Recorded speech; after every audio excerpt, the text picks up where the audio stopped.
Thank you very much.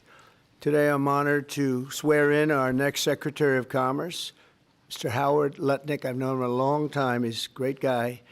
I want to just congratulate Howard and Allison and Kyle, Brandon, Casey, Ryan, and your entire family. Wonderful family, beautiful family. Howard's one of the most experienced and talented business leaders of our time. Done an amazing job on Wall Street and far beyond. But more importantly, he's a patriot who loves our country and has shown tremendous courage and strength throughout his career. Howard began at the famed Cantor Fitzgerald in 1983, and by the age of 29, he rose to become the president and CEO and one of the hottest firms on Wall Street. Much like myself, Howard should not be here today. On September 11th, 2001, Howard's company was at its absolute height, doing unbelievable, dominating Wall Street and stocks and bonds and trading from its headquarters on the 101st to the 105th floor. He had the top 3 or 4 floors of the World Trade Center, the North Tower of the World Trade Center. And every day Howard got up and went to work early. He'd always go in and he'd go to work early, and he'd be there 6 o'clock in the morning. And as you know, the hit was around 8:45 or something like that, so he would have been there on almost any day other than this, because his wife was very angry at him because he wouldn't deliver his child to school. She said, "You never take..." Who is the child? Let me see, where's the child? The Lou, you saved your father's life. You saved your father's life, huh? Should hold that against. You're going to leave him more than the other kids, right? Well, so he took, what is your first name? Kyle. He took Kyle. Kyle, congratulations. Nice job. But he took Kyle that one day to school. After years, he finally said, okay, I'll do it. And that's the only time. So he was actually riding down the West Side Highway, and he saw the plane hit. And it's an amazing, and the rest is history. And your brother was in there too, I think, right? Yeah. And it was just it's a big story. And every single Cantor Fitzgerald employee who was at work that day lost their lives, which was almost 100% of the company. And Howard lost more than 650 friends because they were all friends. They had a really well-unified, just highly respected company, a lot of talent in that company. But the employees, loved ones, including his brother and best friend, and most people would have been defeated. They would have probably gone on to not too much. But Howard rebuilt the company step by step, and as he did it, he gave a tremendous amount of the profits and other things to the families of his colleagues who were killed in the World Trade Center on that horrible day. And it showed something about Howard that's really incredible, his resilience. It's very few people could have even thought of doing it, but his resilience and tenacity have earned him the respect and admiration of everyone in the financial world. But more importantly, Howard understands from personal experience why we put America first, because we love our families, we love our fellow citizens, and we love our country so much. And he really loves his country, and I wouldn't have done it if I didn't think so. And he's got so many friends in New York and Wall Street and elsewhere, and he has just really, he's a relationship person, and they're always the best, and he's the best at it. As Secretary of Commerce, Howard will work tirelessly to protect our workers and our wealth and grow our economy into the strongest in the history of the world. You know, when he rebuilt the company, it actually became much bigger and much stronger than the original company, which is almost impossible to do. It became hotter than even the original Cantor Fitzgerald. But he's going to be unmatched as an emissary working to get jobs and investments. And his favorite word, and I'm going to move him down to 4th favorite word. First is family, love, God. Not necessarily that order, by the way. I think let's put God first. All right? We'll put God first. You know why? Because we don't want to take any chances. No. That's why. But I did that once. I said I put tariff as my favorite word. Well, and the fake news went out, and they really got me, I'll tell you. They said, what about God, family, relationship, a couple of words, and I said, you're right. And so I made it now my 4th favorite word, and Howard, I think, you'll go along with me, number 4, maybe even number 5 or 6. But he really understands something about business, and we have been called by so many companies. Yesterday we had Tim Cook of Apple in, who's going to invest hundreds of billions of dollars in the country because of what we're doing. And we have many, many companies, too many to even mention. They're coming roaring back into this country. And it'll take maybe a little time, but not that much time. You're going to see things that you've never seen before at a level that you've never seen before. And Howard's going to lead that charge, and he'll help oversee the tariff and trade agenda along with many other things. We'll soon impose reciprocal tariffs because that means they charge us, we charge them. It's very simple. Whatever a company or a country such as, let's say, India or China or any of them, whatever they charge, we want to be fair. So reciprocal. Reciprocal meaning they charge us, we charge them. We haven't done that. We've never done that. We were getting ready to do it until COVID hit. We had the greatest economy in the history of the world, and we were just getting started. But the tariffing is going to be very interesting. Howard's going to be in charge of it, and I think you're going to see jobs and money flowing into the country like never has been seen before as we reduce inflation, unleash energy, bring down costs, bring back manufacturing, and lead the world in innovation. Families will flourish and opportunities will skyrocket. We will skyrocket like people haven't seen. It's going to be a really big thing, and I wouldn't feel the same confidence if I didn't have this man on my left. And even though he spent a little bit of his time in life as a Democrat from New York, I'm okay with it because I knew him during his Democrat days, and that's okay. But I just want to say that he is going to help very strongly make America wealthy again, make America great again, and there's nobody that can do the job better. So, Mr. Secretary of Commerce, I just welcome you aboard. There's nothing you can do so big as this. There is no deal you can do that's bigger. Every deal, that's why you can never go back into business because it seems like small potatoes, no matter how big it is, including even Cantor Fitzgerald. It's all small potatoes compared to what we're doing now. So it's a great honor to have you and your family aboard. Thank you very much, and thank you very much in particular. Thank you very much.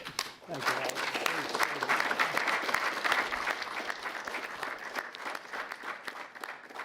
So first, I'd like to thank you, President Trump. It is the greatest honor to work for you, to be with you, to carry your name, your leadership, and your flag throughout the world. The press has no idea who the gentleman to my left is. They portray him in all sorts of ways, but I know him as the smartest, most thoughtful, and most intuitive person I've ever met. And it's amazing to be in this room and to work for him. I have to my right my friend J.D. Vance, who was kind enough even to introduce me to the Senate, and he gave me the greatest compliment. He called me a good dude. So I have really the most wonderful family. I have my wife, Allison. We've been married for 30 years. And I always, when I come home, because I come home late at night, I walk in the door and I yell, "Hello, greatest wife." She's just an amazing girl. My 4 children, Kyle, who you know has saved my life, so now this is going to cost me dearly. My son, Brandon, my daughter, Casey, my son, Ryan, and my sister, Edie, my 2 brothers-in-law, Gary and Rick, my sister-in-law, Abby. I mean, this is as beautiful a day as you could have. The opportunity that the Trump administration is going to bring to America is so extraordinary. You know, people think the golden age is a statement. It's like saying MAGA, make America great again. This is the greatest country on earth. It is such a great country that we can take care of our citizens and give them their Social Security. We can take care of everyone and give them their Medicaid. But we're going to get rid of so much waste, fraud, and abuse. We're not going to hurt anybody, but we're going to get rid of it. And then we are going to grow this economy in a way that people have never seen. And under the Trump administration, my goal, and I'm happy to wear it on my shoulders, is we are going to balance the budget of the United States of America because Donald Trump understands global business. It's the first time you put in that chair the greatest businessman in the United States of America. And I just, for one, I have to tell you, I cannot be more proud to serve my great friend and the greatest president in America, Donald J. Trump.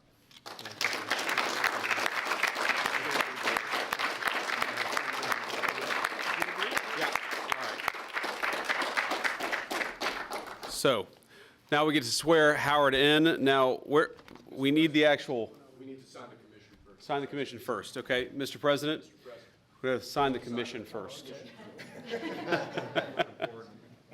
I can't swear him in, I guess, until you sign the commission. Yes, sir.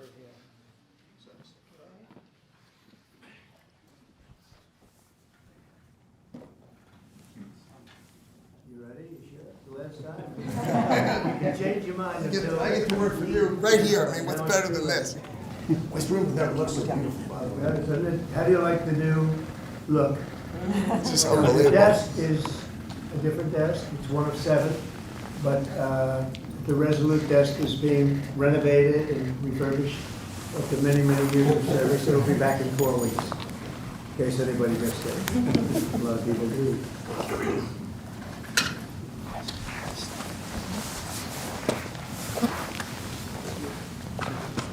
Okay, you're in. All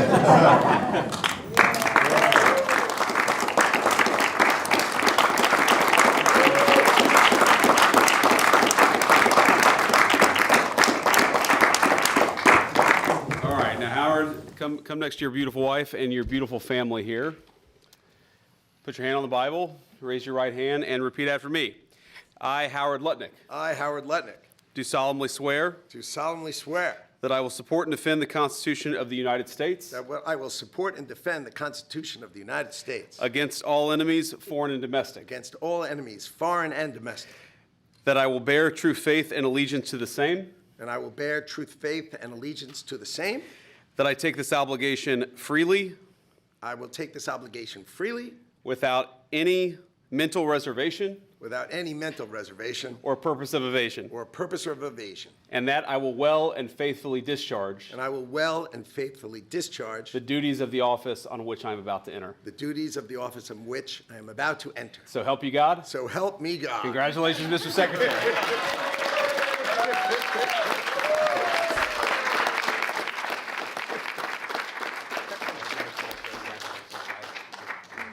Thank you very much. Mr. President, there are reports that you are considering merging the United States Postal Service with the Commerce Department. Can you elaborate on if this is something you're Well, considering? we want to have a post office that works well and doesn't lose massive amounts of money.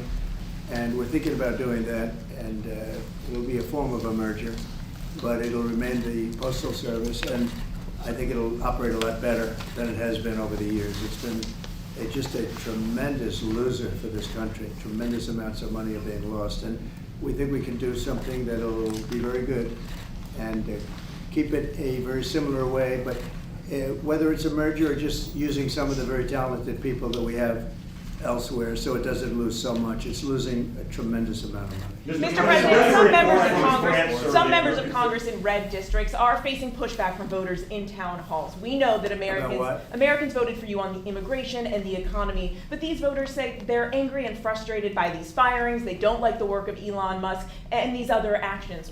What do you say to them? Who do you work for? I work for ABC News, sir. Who? ABC News. No wonder. But what do you say to Let voters? me just tell you that I have today the highest poll numbers I've ever had. I have today the highest poll numbers of any Republican president ever. We haven't even checked the Democrats, but that's what I was just told. And they like the job that we're doing. They like the job that Elon's doing. He's doing something that a lot of people wouldn't have the courage to do. We want to streamline our country. We want to streamline, because you know why? Because we want our country to survive and thrive. And we're finding billions and billions of dollars of waste, fraud, and abuse. Billions, and I mean numbers like you wouldn't believe, and we haven't even started yet. So it's actually just the opposite. We've polled it, and people are thrilled. They can't even believe it's happening. And it won't affect many people. It'll only affect the people that get caught stealing. The waste, fraud, and abuse is at a level like nobody's ever seen. It's been going on for years. And all you have to do is look at the Social Security rolls, look at some of the things, look at where the money is going. The Attorney General's looking into something, environmental protection, $20 billion. And it's out and out fraud. So I think the people are very happy. Yes. Mr. President, I want to ask you about this week, the Secretary spent 4 hours with the European Union trade representative. The European Union has signaled that they would lower tariffs and do a trade deal with the United Yeah, States. the European Union wants to come back. They've treated us very badly, and the European Union wants to lower their tariffs because of the fact we were paying fortune tariffs. We couldn't sell a car there. We couldn't sell our farm products there. They wouldn't take anything. Now all of a sudden they're being very nice, and that's going to happen with a lot of others too. So the European Union is wanting to lower its barriers at very low levels. They want to now bring their car number, which was extremely high, down to 2.5%, which is the same thing that we charge. That's reciprocal. See, that's what is happening, reciprocal. And I think it's a big start in the right direction with the European Union. Mr. President, you called President Zelensky of Ukraine a dictator. Do you think that President Putin of Russia is also a dictator? I think that President Putin and President Zelensky are going to have to get together because you know what? We want to stop killing millions of people. You have young soldiers being killed. If you saw the pictures that I saw of the battlefield from satellite, you've never seen any pictures like that. Soldiers are being killed by the thousands a week, thousands of soldiers a week. As we speak, they're being killed. That's why I want to see a ceasefire and I want to get the deal done. I think we have a chance to get the deal done. I had to make sure that Russia wanted to do it. It's a war that would have never happened if I was president, but it did happen. So I got stuck with it, and I want to stop people from being killed. You know, it doesn't affect the United States very much. It's on the other side of the ocean. It does affect Europe, and we've put in 3 times more money. We're in for 300 billion, they're in for 100 billion. And you know, Europe is also doing it in the form of a loan. Biden just gave them money. There was no loan, there was no security, there was no anything. So we're going to either sign a deal or there's going to be a lot of problems with them. So we're going to sign a deal to get security because we have to do that. We're spending our treasure. They're spending their blood. They are. And they're very brave and, you know, in every way you can imagine. But we are spending our treasure on a country that's very, very far away. And it's okay, but we have to be treated the same as Europe is being treated. Europe gets their money back. Europe is basically giving nothing because they get it back in the form of a loan, and it's a guaranteed loan. We don't get our money back, and we're losing. I mean, we don't want to do that anymore, so we're signing an agreement, hopefully in the next fairly short period of time, that will assure us that we'll get $400 or $500 billion back. We're in there for $300 billion. Now, one other thing. Europe is at 100. We're at 300. We think it has to equalize. In other words, they have to come up with more money because it has a big effect in Europe. It doesn't have much of an effect on us because we have a big, beautiful ocean in between. But it does affect. And Biden should have never gotten us into this mess. We had an incompetent president who got us into a mess. But we're going to get you out of it. The same thing in the Middle East. We're going to have some good news in the Middle East. What happened yesterday, the sight of those babies was not acceptable to anybody. Nobody's seen anything like it. Mr. President, are you going to Moscow? There's a report out of France that you're going to Moscow on May 9th. No. To join President Putin. I'm not. And then if I could, sir, just ask you about Kash Patel, who's going to be sworn in soon as your FBI director. Talk to us about your reaction to him getting sworn in and the fact that many agents across the country are concerned that they will be fired en masse for simply just doing their jobs. No, I think the agents are very happy about Kash. In fact, the agents led the charge for Kash. One of the reasons I loved Kash and wanted to put him in is because of the respect the agents had for him. I think he'll go down as the best ever at that position. And it turned out he was very easy to get approved. You know, I was not sure. He's a tough guy, strong guy. He has his opinions, and I wasn't sure. He turned out to be he went very smoothly. I don't know if he's in the room now. He's going to be in the room very shortly. Where is he? Oh, good. I'm saying the right thing. I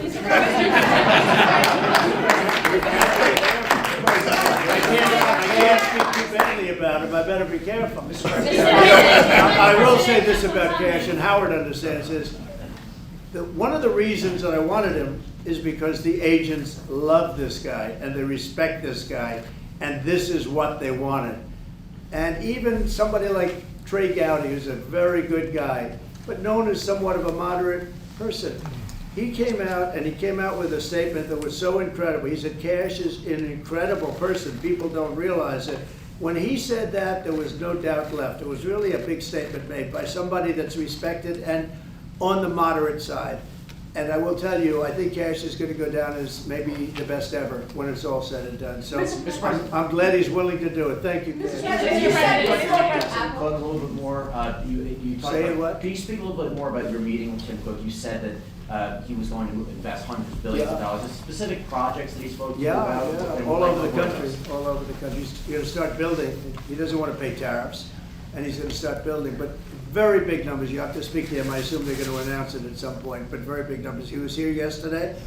I met with him at length, and Apple is coming here with tremendous dollars. They're going to be spending a lot of money in the United States, more than they've ever spent by a factor of probably 10. You were reporting that you were signing a memo later to counter digital service taxes. Well, will you speak? I mean, what are you doing, reading it? Yeah, Can't my you just say question. it without having to read it? My question? Yeah. Oh, sure. Bloomberg, we're reporting that you're expected to sign tariffs or a memo later on tariffs on digital taxes. Is there any idea how high you might go with We are going to those be tariffs? doing that. Digital, what they're doing to us in other countries is terrible with digital, so we'll be announcing that. Are we signing it maybe today? Today. How high And would we'll you be, go? so we'll talk about that in a little while. You'll Couple be of minutes. Mr. President, Are you going to put the secretary in charge of the postal service? He's gonna look at it. He's got a great business instinct, which is what we need. And he'll be looking at it, and we think we can turn it around, but it is the Postal Service. I mean, we're leaving the Postal Service, but we're losing so much money with the Postal Service, and we don't want to lose that kind of money. So the Secretary, and some others that have talent, that kind of talent we'll be looking at. How close are you to a minerals agreement with Ukraine, Mr. President? What? How close are you to striking a minerals I deal think we're with pretty Ukraine? close, yeah. I think they want it, and they feel good about it, and it's significant, it's a big deal. But they want it, and it keeps us in that country, and they're very happy about it. But it's we get our money back. This should have been signed long before we went in. This should have been signed by Biden. But Biden didn't know too much about what he was doing. The war should have never happened, number one. When it did happen, it could have been settled the first week or 2 weeks. After that, it got bad. It got really bad. But it should have never happened, and it should have been settled, and it could have been settled very easily at the beginning. Now it's tougher, but we'll get it settled. Germany has elections on Sunday. What are your thoughts? What do you expect to happen in the elections on Sunday in Who has Germany? elections? Germany. Oh, Germany. I wish them luck. We got our own problem. Thank you, press. Thank you, press. Thank you, press.